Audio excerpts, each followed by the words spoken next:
बिस्मिल्लाहिर्रहमानिर्रहीम। अस्सलाम वालेकुम। आप देख रहे हैं हालात। मैं हूं सईद चौधरी। सुप्रीम कोर्ट ने supreme court review of judgments and orders act जो है उसे आइन से मुतसादम करार देकर कलअदम कर दिया है। इसके आइनी, सियासी, कानूनी असरात क्या होंगे, इस पर बात करेंगे। और फिर जजों ने ये फैसला देकर खुद को बचाने की कोशिश की है। जो कानून का जाल था वो तोड़ के खुद निकल भागे हैं। ये क्या मामला है? और फिर बुशरा बेगम की मुबैना डायरी मंजरेआम पर आ गई है। उसके मंदरजात से वैसे बड़ी ही गंदी हैंड राइटिंग का बुशरा बीबी थी। वो क्या कहा था उन्होंने नैब में, जो मैं ज़्यादा पढ़ी लिखी नहीं हूँ, हैंड राइटिंग से ऐसे ही लग रहा है कि बीबी ज़्यादा पढ़ी लिखी नहीं है। बहरहाल क्या वो शरीके जुर्म ठहराई जा सकती हैं इस डायरी की बुनियाद पर, उसके मंदरजात की बुनियाद पर?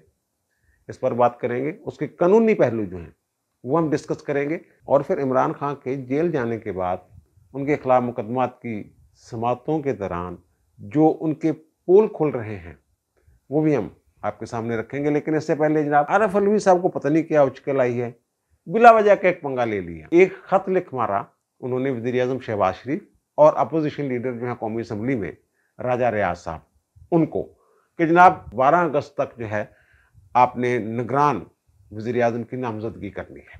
वो भाई मेरे वो मुशावरत कर रहे हैं। ये सदर का इख्तियार ही नहीं है कि ऐसे लेटर लिखे जाएं। एक दिन पहले 10 तारीख को उनकी मुलाकात होती है, लेकिन 11 तारीख को उनकी एक और मुलाकात तय थी। मुझे तो ये लगता है कि सदर साहब ने जो खत लिखा है इसके बाद उन्होंने रिएक्शनरी होके रद्द अमल में उन्होंने ये किया कि उन्होंने मुलाकात ही नहीं की। उनका जब हम 12 अगस्त को मुलाकात करेंगे और फिर देखेंगे। और फिर वज़ीर आज़म ने जो रिएक्शन दिया है, उन्होंने कहा जनाब सदर साहब आपने शायद आइन नहीं पढ़ा हुआ, पहले आप आइन पढ़ें। आइन के तहत जब तक नया वज़ीर आज़म नहीं आता मैं वज़ीर आज़म हूँ। और मुझे तो ये लग रहा है कि सदर साहब के इस खत के रिएक्शन में, गुस्से में, हो सकता है कि 14 अगस्त की तकरीबात में यही जो हमारे मौजूदा वज़ीर आज़म हैं शहबाज शरीफ साहब, यही मेहमान ख़ुसूसी के तौर पर शिरकत करें। क्योंकि उन्होंने ये कह दिया है कि अगर हमारे दरमियान इत्तेफाक नहीं हुआ, मेरे और राजा रियाद के दरमियान, तो फिर मामला पार्लियामानी कमेटी में जाएगा। यानी 12 तारीख तक इन्होंने मुशावरत करके किसी एक नाम पे इत्तेफाक करना है। अगर नहीं होता तो फिर ये मामला जाएगा पार्लियामानी कमेटी में और 3 दिन उसके पास हैं, यानी 15 अगस्त तक वो ले जाएंगे। 2 दिन फिर इलेक्शन कमीशन के पास हैं। जब इलेक्शन कमीशन उस दो जो पार्लियामानी कमेटी से जो नाम आएंगे, दोनों तरफ से आए हुए नाम उधर जाएंगे। अगर उसका भी इत्तेफाक नहीं होता तो फिर इलेक्शन कमीशन जो नाम जाएंगे उनके पास, उनमें से एक बंदे की नामजदगी करेंगे बतौर वज़ीर आज़म। इनकी ऐसी ही हरकतों की वजह से इलेक्शन एक्ट में तरमीम की गई थी। पहले इलेक्शन एक्ट में था कि सदर इलेक्शन कमीशन के साथ मुशावरत के बाद ऐलान करेंगे इलेक्शन की तारीख का। अब उन्होंने सदर का किरदार ही निकाल दिया। सदर का तो अब किरदार रह ही नहीं गया, ना आईनी तौर पर, ना आइन में कहीं लिखा हुआ है कि सदर ने इलेक्शन के हवाले से कोई ऐलान करना है, ना ही किसी कानून में लिखा हुआ है। कानून में जहां सदर साहब का नाम था वो उन्होंने काट के परे मारा। अब ये इलेक्शन कमीशन का इख्तियार है। और सदर साहब जो हैं ये बिला वजह इश्तियाल अंगेजी, शरारत कर रहे हैं। इसकी ज़रूरत नहीं है, बल्कि मामलात को ख़राब कर रहे हैं। पर हर बंदे को अपनी हदूद में रहना चाहिए, बल्कि आरिफ अलवी साहब को तो अपनी औकात में रहना चाहिए। वो हेड ऑफ द स्टेट हैं। पहले भी वो पीटीआई के वर्कर के तौर पर काम करते रहे वाने सदर में बैठ के, अब भी वो ऐसी हरकतें कर रहे हैं। उनका ख्याल है कि ना पार्लियामेंट चली गई है तो मेरे शायद कोई बहुत ज़्यादा मेरे हाथ इख्तियार आता आ गए। कोई इख्तियार सदर साहब के पास अजाफी नहीं आता। केयर टेकर गवर्नमेंट के दौरान केयर टेकर गवर्नमेंट के पास ही, केयर टेकर गवर्नमेंट की एडवाइस पे ही उन्होंने काम करना होता है। सदर साहब को ये पंगे शंगे नहीं लेने चाहिए। इससे उनकी इज्जत में इजाफा नहीं होगा, बल्कि उनको सुननी ही पड़ेगी, जैसे अब वज़ीर आज़म ने सुना दिए उन्हें कि भाई जी पहले आइंदे पढ़ लो। अच्छा, अब आते हैं जनाब बुशरा बेगम की डायरी और इमरान खान साहब। इमरान खान साहब के खिलाफ मैंने पहले भी अर्ज किया था कि जब उन्हें तोशाखाना केस में सज़ा हुई है तो उसके बाद उनके खिलाफ जो दीगर मुकदमात हैं, एटीसी में हैं, नैब में हैं, उनमें उनकी जो ज़मानतें वगैरह हैं, जितने भी मुकदमात हैं वो सारी मनसूख हो जाएंगी, खारिज हो जाएंगी। और ये अमल जो अब शुरू हो गया हुआ है। एक दिन पहले तोशाखाना और अल कादर ट्रस्ट केस, जो नैब वाले केस हैं, उनमें उनकी ज़मानत की दरखास्तें जो हैं, जो ज़मानतें थीं, वो मनसूख हुई, खारिज हुई। अब मज़ीद 7 मुकदमात में उनकी जो ज़मानतें हैं, वो खारिज हो गई। इंसदाद दहशतगर्दी की अदालत लाहौर की, उसमें जो 9 मई के हवाले से 7 मुकदमात इनके खिलाफ हैं लाहौर में, उनमें खान साहब ज़मानत पे थे।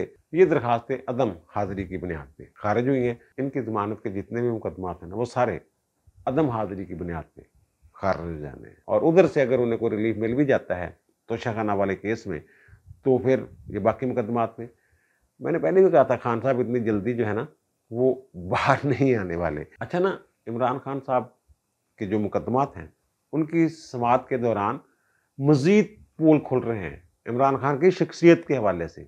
जब से ये अटक जेल गए हैं, बहुत सारी चीज़ें मंजर-ए-आम पर आ रही हैं। इनकी बहादुरी मंजर-ए-आम पे आ रही है। इनकी जो कहते थे बड़े सख्त जान हैं, इनकी वो कमज़ोरियाँ सामने आ रही हैं, सांस फूलने लग गई है। और अब ये पता चला है कि खान साहब ने एक दरखास्त दी हुई है ना, कि मेरी जो अटक से मुझे अडयाला जेल मुंतकिल कर दिया जाए और जेल में सहूलतें दी जाएँ।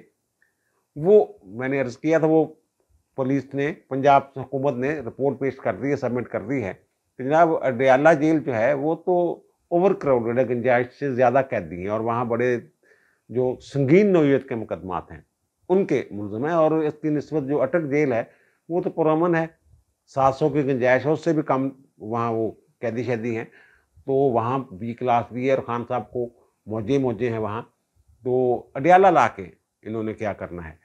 तो वो कहते हैं जनाब हम मुलाकात के लिए, वो तो जब उन बुशरा बेगम से मुलाकात होगी और मुकला को नहीं करने दी, तो उन्होंने कहा जनाब एक दिन में एक ही मुलाकात हो सकती है, बाकी नहीं। उन्होंने कहा जनाब हम कुरान मजीद जो है, ये खान साहब को देना चाहते हैं। तो जेल हकाम ने बताया जनाब कुरान हकीम और जो जाए नमाज होता है, वो पहले ही उन्हें फराहम किया जा चुका है।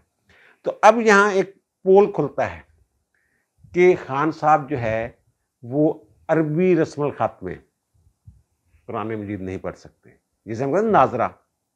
वो खान साहब वो अहलियत नहीं रखते। वैसे तो खान साहब के उर्दू के बारे में भी ये कहा जाता है कि उर्दू भी वो सही तौर पे नहीं पढ़ सकते। तो अरबी रस्मुल ख़त में उन्हें कुरान मजीद जो है फराहम किया गया था और उनके वकला ने कहा कि नहीं जनाब हम इंग्लिश वर्जन जो है ना, वो देना चाहते हैं, जो रोमन में लिखा होता है, यानी अल्लाह ALLAH वो वाला, वो कुरान मजीद जो है, वो हम उनको फराहम करना चाहते हैं। यानी जो रियासत मदीना बनाने के दावेदार थे खान साहब, वो नाजरा पढ़ने की पोजीशन में नहीं है और इसीलिए इनका जो तलफ़्फ़ुज़ है, वो ऐसे ही है। कई गलतियाँ कर जाते हैं, आप सुनते ही रहते हैं ना उनको, रूहानियत, रूहूनियत, इस तरह की बातें-शातें जो भी आपने सुनी है। और दूसरा, ये खदशा ज़ाहिर किया है जनाब फैमिली ने, खान साहब की फैमिली ने, कि जनाब उन्हें जेल में ज़हर दिया जा सकता है। तो इस पे जेल हकाम ने बताया कि जनाब खान साहब के बर्तन भी अलग हैं। बर्तन अलग कहते रखे जाते ने चलो बहरहाल, उनका जनाब उनके बर्तन भी अलग हैं, उनका बावर्ची भी अलग है, खाना भी अलग बनता है। फिर उस खाने को वो कहते हैं एक मेडिकल ऑफिसर और एक DSP जो है, वो पहले चेक करते हैं, फिर खान साहब को दिया जाता है। और खान साहब के लिए जेल में 5 डॉक्टर्स जो हैं, वो तैनात हैं। वैसे तो खान साहब बुशरा बेगम के बकौल और PTI के वर्करों के बकौल बड़े जनाब हट्टे-कट्टे और बड़े सख्त जान हैं, लेकिन वहाँ उन्हें डॉक्टरों की ज़रूरत अब पड़ने लग गई है। 5 डॉक्टर जनाब तैनात हैं खान साहब के लिए। अच्छा जी, एक बुशरा बेगम की डायरी मंजर-ए-आम पे आई है, उसमें से कुछ वर्क उन्होंने फाड़ के ज़ाया करने की कोशिश भी की। वो भी जब ये 5 अगस्त को खान साहब को पकड़ने का मामला हुआ था, उस वक्त वो डायरी भी हकाम जो है वो ले गए थे पकड़ के। मोबाइल-शोबाइल भी ले गए हुए हैं, उनका भी फ्रांज़क हो रहा है, खान साहब के मोबाइल जो है उनका भी फ्रांज़क हो रहा है। तो वो जो डायरी है, वो दरअसल वो जो रुदात डेली लिखते हैं हम अपनी, वो वाली डायरी नहीं है। वो जैसे हम नोट्स नहीं लेते पहले, या प्लानिंग करते हैं आगे की, या हमारे ज़हन में कोई बात आ जाती है कि जनाब ये क्या करना है, जैसे लिख लेते हैं कि जनाब फ़लाँ तारीख को फ़लाँ जगह जाना है, फ़लाँ से मुलाकात करनी है, इस तरह की वो डायरी है। उसमें बहुत सारी चीज़ें जो हैं वो लिखी हुई हैं। उन्होंने ये भी लिखा हुआ है खान साहब ने जनाब खाना क्या है, नाश्ते में खान साहब ने नाश्ता क्या करना है, दोपहर को क्या खाना खाना है, और दूध जो है खान साहब ने रात को 12 बजे पीना है, उससे पहले खान साहब जो है इजाज़त नहीं मिली उसको। और फिर जनाब गवर्नर राज लग गया, जब पंजाब में हुकूमत का झगड़ा जुगड़ा था और हुकूमत गवर्नर राज लगाना चाहती थी, तो शहर बंद कर देंगे, छोटी रैलियों का फ़ायदा कोई नहीं, वकला को, बड़े बड़े वकला को साथ मिलाना है। हामिद खान को मशवरा दिया हुआ है, ख्वाजा हारिस अहमद को मशवरा दिया हुआ है, ये अदालत में क्या कहेंगे क्या नहीं कहेंगे, खान साहब ने कहाँ खामोशी इख्तियार करनी है, खान साहब ने ये बात कैसे करनी है, खबरदार नहीं करना खान साहब ने, ये नहीं कहना कि मैं खबरदार करता हूँ। इस तरह की बातें चाहते हैं उन्होंने लिखी हुई। और सलमान अकरम राजा को कैसे मैनेज करना है। सलमान अकरम राजा पहले तो शरीफ फैमिली के वकील थे मुख्तलिफ मुकदमात में, लेकिन अब वो इनके वकील बने हुए हैं। बड़ी टेक्निकल बातें लिखी हुई हैं कि आदम स्वाति वाले मामले में जो मुकामी सहूलतकार कौन थे, वकील साहब ये पूछें अदालत से। इस तरह की बातें शायद उन्होंने की हुई हैं। और इमरान खान ने तकरीरें क्या करनी है, क्या लबो लहजा इख्तियार करना है, ये बात बहस तलब है कि कानूनी तौर पर क्या इस डायरी की बुनियाद पे बुशरा बेगम के खिलाफ कोई कार्रवाई हो सकती है, इस बुनियाद पर कि इमरान खान की जितनी भी हरकतें हैं, करतूतें हैं, या जो भी उन पे इल्ज़ामात हैं, उनके पीछे बुशरा बेगम का दिमाग काम कर रहा था, या बुशरा बेगम उस साजिश में मुकम्मल तौर पे शरीक रही हैं या अब भी शरीक हैं। लेकिन एक चीज़ ये वाज़ेह हो गई है कि इमरान खान साहब को उन्होंने कठपुतली बनाया हुआ था, उंगलियों पे नचा रहे थे। ये चीज़ें तो पहले ही सबको पता है, उनकी शादी से लेके वज़ीर आज़म बनने तक वज़ीर आज़म हाउस में ओन चौधरी का दाखिला बंद कर देना हलफ वाले दिन, वो बेचारा दावतनामे बांटता फिर रहा था, लेकिन खुद उसको इजाज़त नहीं मिली और उसको कहा गया कि भाई वहाँ से कहा गया है, मेरी बेगम ने कहा है कि जनाब ये बंदा जो है ये यहाँ नहीं होना चाहिए तकरीब में, उसका कोई हो सकता है। वो ज़ाहिर है खान साहब जो हैं तोहम परस्त हैं और तोहम परस्ती की बुनियाद पर उन्होंने शादी की। और फिर बुशरा बेगम की ऑडियो जो लीक हुई थी, एक तो इनाम खां को डांट रही थी कि जो उनका जो निगरान था सिक्योरिटी का, वो आपने देखा था जनाब आप ये जो तोशाखाने से आने वाले तहाइफ की तस्वीरें क्यों बना रही हैं, उनका मिलिट्री सेक्रेटरी ने कहा था, बड़ी डांट डपट की थी, दोबारा इधर नज़र ना हो।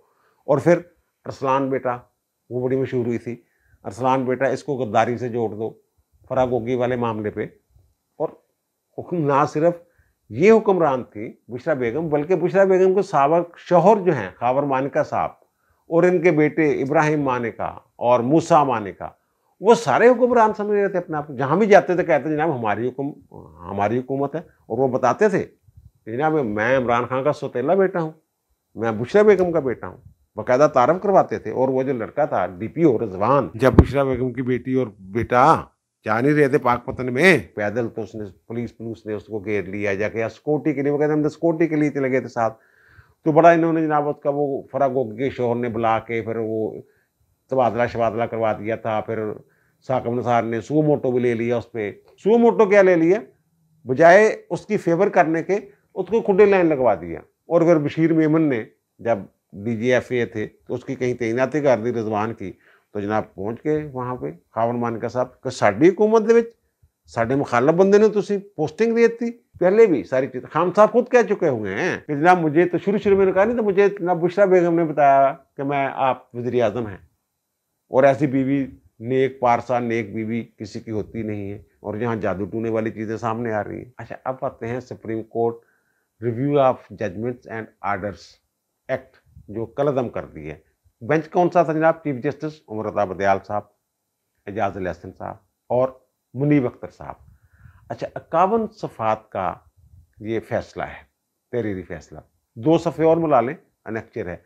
अच्छा, इस पे भी गुस्सा ठंडा नहीं हुआ मुनीब अख्तर साहब का, एक 30 सफ़े पर मुश्तमिल अलग नोट भी लिखा है उन्होंने, और कहा क्या है जनाब कि ये जो कानून है ये अदलिया की आज़ादी में मुदाखलत है। अच्छा, ये 2 आर्टिकल हैं। आर्टिकल 188 जो है वो इख्तियार देता है नजरसानी का, और जो उसमें लिखा हुआ है कि कानून और रूल्स के ताबे नजरसानी का इख्तियार होगा। कानून पार्लियामेंट का बनाया हुआ कानून, ये भी लिखा हुआ है साथ। और दूसरा 191 वो ये कहता है कि सुप्रीम कोर्ट अपने मामला गिराने के लिए रूल्स बनाएगी आइन और कानून के ताबे, यानी पार्लियामेंट के। इन्होंने कहा कि नहीं, रूल्स बना लिए हुए हमने, उल्ट कर रहे हैं ये कि रूल्स जो है इसमें कानून के जरिए मुदाखलत नहीं की जा सकती।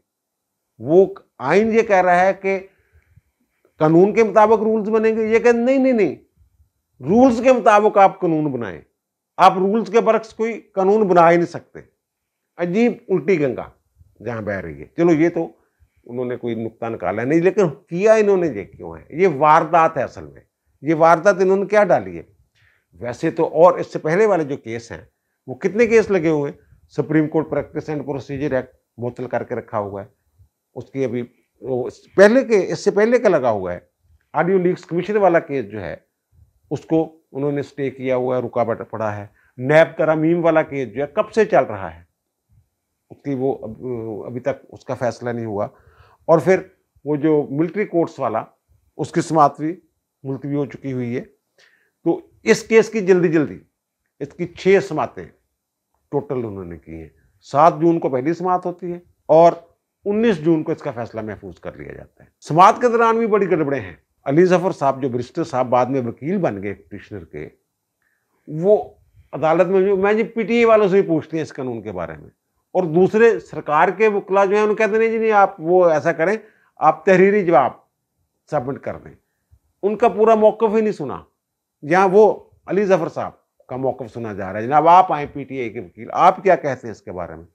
उन्होंने वही कहना था जो अदालत चाहती थी। अच्छा पहले ये देख लीजिए कानून था क्या जो कल अदम किया इन्होंने। वो ये था कि 184 सब आर्टिकल 3 के तहत, यानी ओरिजिनल जुरिडिक्शन में जो दरखास्तें जाती हैं सुप्रीम कोर्ट में, डायरेक्ट दरखास्तें जाती हैं या सो मोटो लेती है सुप्रीम कोर्ट, जैसे तरीन वाला केस था, नवाज शरीफ वाला केस था, हनीफ अब्बासी वाला केस था, पंजाब के इलेक्शन वाला केस था, इस तरह के जो मुकदमात होते हैं, जो रिव्यू का स्कोप है ना वो बड़ा छोटा होता है। जो बड़े केस हैं उनमें एक केस ही सिर्फ मुझे याद है कि जो रिव्यू में पहले वाला फैसला तब्दील हुआ, वो जस्टिस काजी फायद ईसा वाला जो रेफरेंस वाला केस था। वो माजी में जितने भी रिव्यू शिव्यू हैं बड़े मशहूर मुकदमात में, छोटे मोटे की मैं बात नहीं कर, मसलन जुल्फ़िकार अली भुट्टो साहब की जो अपील थी लाहौर हाई कोर्ट के फैसले के खिलाफ कत्ल वाले मामले में, तो उसमें जो फैसला था वो तकसीम हो गया था बेंच। और लेकिन जब उन्होंने रिव्यू डाला, नज़रसानी डाली, तो फिर वो मुतफ़िका फैसला आया था। यानी बहुत लिमिटेड होता है, वही जज बैठ के सुनते हैं, वही वकील होता है। इसमें जो नया कानून आया, इन्होंने ये कहा कि नहीं जनाब वो जो रिव्यू है ना, उन्होंने ज़रा उसको वसी कर दिया। उन्होंने कहा जनाब अपील की तरह सुना जाएगा, यानी नए पॉइंट भी आ सकते हैं उसमें, नए निकात भी आ सकते हैं और वकील भी तब्दील हो सकता है। चलो यहाँ तक ठीक है। आगे एक और चीज़ उन्होंने शामिल कर दी कि जो रिव्यू की समाअत करेगा बेंच, वो पहले बेंच से बड़ा होगा। अगर पहले 3 जजों ने सुना है फिर 5 सुनेंगे, अगर 5 ने सुना है तो रिव्यू जो है वो 7 सुनेंगे। इस तरह वो पहले बेंच से बड़ा होगा। अब इनको क्या मसला था? मसलन 63A की जो तशरीह फरमाई है, रीराइट कर दिया इन्होंने। अब उस पर जो नज़रसानी होगी 60 दिन के अंदर नज़रसानी करनी होती है। ये उन्होंने उस कानून में था कि 60 दिन के अंदर नज़रसानी करेंगे आप, दायर की जा सकती है। तो वो नवाज शरीफ और जहांगीर तरीन वाली बात मैं बाद में करता हूँ। तो वो अब देखें वो 63A वाला जो फैसला आया हुआ है उसके खिलाफ अगर बनता है बेंच लार्जर, और वो तो अड़ा के रख देगा लार्जर बेंच, हम ख्यालों ने कब तक चलना है? अगर उसके खिलाफ रिव्यू आती है वो अड़ा के रख देंगे जनाब ये तो पनामा से शुरू कर लें। पनामा वाले जो बेंच के 5 जज थे उनमें एक बच गया जालिस, अब तो वो बेंच ही 7 रुकनी बनेगा और वो सारे ही नए जज होंगे। अगर ये नवाज शरीफ वाले केस को भी ले लें तो वो उन्होंने तो उसमें इतनी खामियां हैं, इतने नकायस हैं, वो उन्होंने अड़ा के रख देना था। जजों के खिलाफ ऑब्जर्वेशन आना शुरू हो जानी थी, वो पोस्टमार्टम हो जाना था अदालत में। पंजाब इलेक्शन वाला जो केस है इसमें गड़बड़े की हुई हैं इन्होंने। पंजाब हुकूमत बनाने वाला जो केस था, जब हमजा यहाँ मुंतखब हो गया था, वहाँ जो गड़बड़ की हुई है, वो केस जब रिव्यू जाना था तो वो जाना था। और सबसे बड़ा जो इमरान खान को जिस केस में सादक और अमीन डिक्लेयर किया था, हनीफ अब्बासी वाला केस, वो जब खुलना था उसमें जो खामियां हैं वो सारी सामने आ जानी थी। यानी सारे जजेस जो हैं ये नंगे हो जाने थे जिन्होंने ये 2 नंबर फैसले दिए हुए हैं। इसलिए इन्होंने ये वारदात डाली है कि जनाब इसको चैप्टर ही क्लोज कर दें। लो जी पंडोरा बॉक्स खुल जाएगा, सैलाब आ जाएगा दरखास्तों का। दरखास्तों के सैलाब से ज़्यादा खतरा नहीं है आप लोगों को। आपको खतरा ये है कि जो हम ख्याल जजों ने फैसले दिए हुए हैं वो जो गड़बड़े की हुई हैं वो सामने आ जानी थी। दूसरे ख्याल रखना, इंडिपेंडेंट जज भी आने थे उनमें जिन्होंने इस बात, बहरहाल फिर भी ये क्या है, अगर कर दिया इन्होंने तो नजरसानी की दरखास्त दायर हो सकती है। 3, 4, 5 दिन गुजर जाने इसमें जजमेंट लेने में, कापी लेने में मुसद्दका नकल, और मुसद्दका नकल के बाद यानी 5-6 दिन वो निकल गए, 30 दिन और यानी 35-36 दिन हैं इनके खिलाफ अपील दायर करने के लिए, नजरसानी दायर करने के लिए, और उस वक्त तक ये रिटायरमेंट भी इनके करीब आ जानी है। इन्होंने हो सकता है जल्दी जल्दी कोशिश करें, लेकिन अब ये इन्होंने, एक तो ये कि असेंबली यूं ही तहलील हुई, इन्होंने बताया असेंबली सहारे, ये उधर ये अपनी कार्रवाई कर रहे होते थे समात, उधर असेंबली जो है उसमें इनके खिलाफ तकरीरें हो रही होती थी। अब कौमी असेंबली है नहीं, तो इन्होंने कहा कि जनाब चलो शुरू करते हैं, अभी तो ये शुरुआत है। इसके बाद इन्होंने प्रैक्टिस एंड प्रोसीजर एक्ट, उसके खिलाफ वारदात डाल सकते हैं। और वो जो कह रहे हैं ना जनाब 62(1)(f) के तहत जो ताहियात नहली थी नवाज शरीफ की और जहांगीर तरीन की, वो तो जनाब 5 साल पूरे हो गए हुए हैं, क्योंकि हमने कानून बना दिया है, एक नया कानून बना दिया है इलेक्शन एक्ट में तरमीम करके कि जनाब ये अगर मुद्दत ना लिखी हो आइन में कि नहली की, तो फिर वो 5 साल तस्वर होगी, 5 साल बाद ये। और फिर ये कह रहे हैं जनाब नवाज शरीफ को तो फ़ायदा कोई नहीं, उन्होंने तो उनके खिलाफ तो अभी जो एवन फील्ड वाला है उसकी अपील का फैसला होना है, वो अपील जो मंजूर होगी तभी उनकी नहली खत्म होगी। इस तरह की बातें शातें कर रहे हैं ना भाई मेरे। वो जो आपने कानून बनाया है ना वो भी ये अड़ा सकते हैं, क्योंकि जनाब ये कह सकते हैं जनाब वो आइन में तरमीम करना ज़रूरी है, उसमें मुद्दत लिखी जाए, जैसे कि 63 जो आइन का आर्टिकल है उसमें मुद्दत लिखी गई थी। पहले वो तौहीन अदालत पे जो सज़ा होती थी उसकी मुद्दत नहीं थी, आइन में तरमीम करके इन्होंने लिखी थी 5 साल, सज़ा पूरी करने के बाद 5 साल के लिए नहल होगा। तो वो कहते हैं इसमें भी उसी तरह तरमीम करें, हम तो फैसला दे चुके हैं, तशरीह कर चुके हैं 62(1)(f) की। ये सारी वारदातें ये डाल सकते हैं। ये जो मिलिट्री कोर्ट्स वाला केस है इसमें खुद कह रहे हैं बार बार कि अपील का हक होना चाहिए। वफाकी शरई अदालत ये फैसला दे चुकी हुई है कि अपील का हक होना चाहिए। 20 साल से मैं वकला को सुन रहा हूँ, उनकी करारदादें पढ़ रहा हूँ कि 184 के तहत जो केस मुकदमात ओरिजिनल जुरिडिक्शन में सुने जाते हैं सुप्रीम कोर्ट में, उनमें मुतासरा फरीक को अपील का हक होना चाहिए। बड़ा दरीना मुतालबा था वकला का। और ये जज साहबान जो हैं, जज साहबान वकला की तकरीबात में ये कहते सुने हैं मैंने माजी में, तो अब ये कहते नहीं जनाब वो हम रिव्यू जो है उसको पुराने स्टाइल में सुनेंगे, छोटा सा स्कोप रख के, इतना कुछ का बस इससे आगे नहीं हमने जाने देना।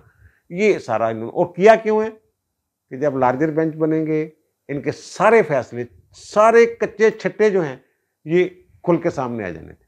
ये वारदात डाली है इन्होंने, आगे देखें कितनी वारदातें डालते हैं, आगे क्या होता है।